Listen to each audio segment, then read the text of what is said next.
Бишкек-Ош жолунда оор жүк ташуучу унаалардын өтүүсүнө убактылуу чектөө киргизилди. Бул тууралуу УКМКнын басма сөз кызматы билдирди. Буга байланыштуу Чүй районундагы Сосновка постуна жана Жалал-Абад облусундагы Чичкан постуна атайын тапшырмалар берилди. Чектөөлөр күн ачылып, ашуулардагы жолдон тоң кеткенге чейин уланат. Учурда ашууларда кар жаап, борошо уруп жатат. Жол тазалоого атайын техника бөлүнүп, инерттүү материалдар себилүүдө деп айтылат маалыматта. Жол кайгуул кызматы жеңил унаанын айдоочуларын жайкы дөңгөлөк менен жүрбөөгө, кар чынжырчасын алып жүрүүгө, тыгын болуп жаткан учурда каршы тилкеге чыкпоого, атайын техниканын ишине тоскоолдук жаратпоого, 500 метр аралыкты сактоого чакырат.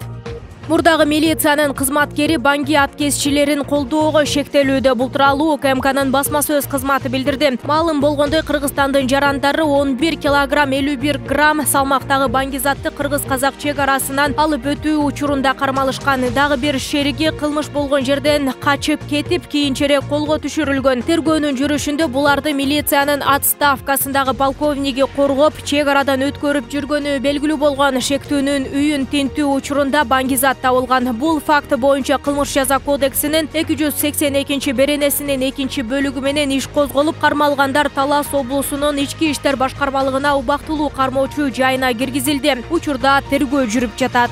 Ысык-Көл облусундагы Түп районунун тургуну баңгизат сатып жаткан жеринен колго түштү. Бул тууралуу облустук ички иштер башкармалыгы билдирди. Түп райондук милициясына айылдарынын биринин тургуну баңгизат даярдап сатып жүргөнү боюнча маалымат түшкөн. Факт бирдиктүү рейстерге Кылмыш жаза кодексинин 282 беренеси менен катталып иш ачылган. Ыкчам иликтөөнүн жүрүшүндө шектүү Тасма айылынын 38 жаштагы тургуну экени белгилүү болгон. Атайын операциянын негизинде шектүү баңгизатын кардарга сатып жаткан жеринен кармалган. Тинтүү учурунда жанынан ширеңкенин 21 кутусуна салынган 285 грамм жапайы кара куурайдан даярдалган наша табылган. Каракол шаардык соту айыпталуучуну 2 айга тергөө абагына камакка алуу чечимин чыгарган. Учурда тергөө жүрүп жатат.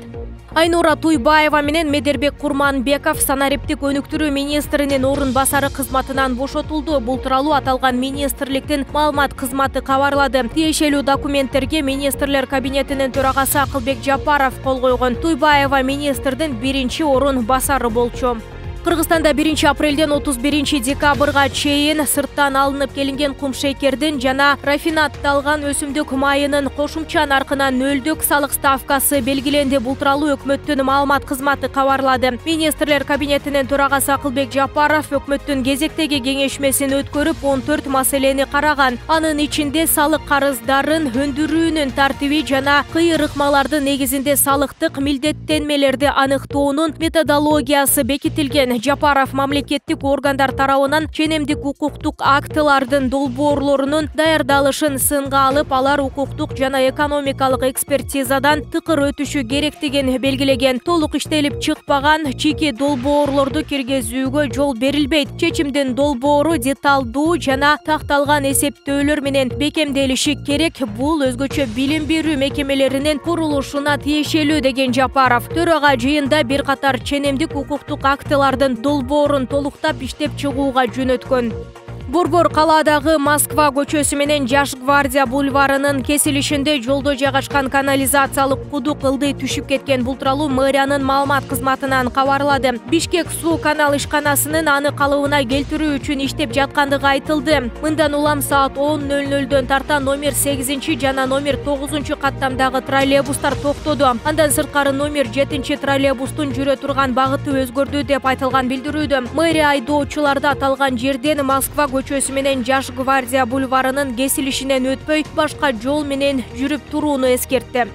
Кыргызстанга акыркы үлгүдөгү 58 өрт өчүрүүчү автоунаа алып келинди. Бул тууралуу УКМдин маалымат кызматы кабарлады. Билдирмеге караганда, техника Дүйнөлүк банк тарабынан каржыланган табигый кырсыктардын тобокелдигине туруктуулукту жогорулатуу долбоорунун алкагында алынган.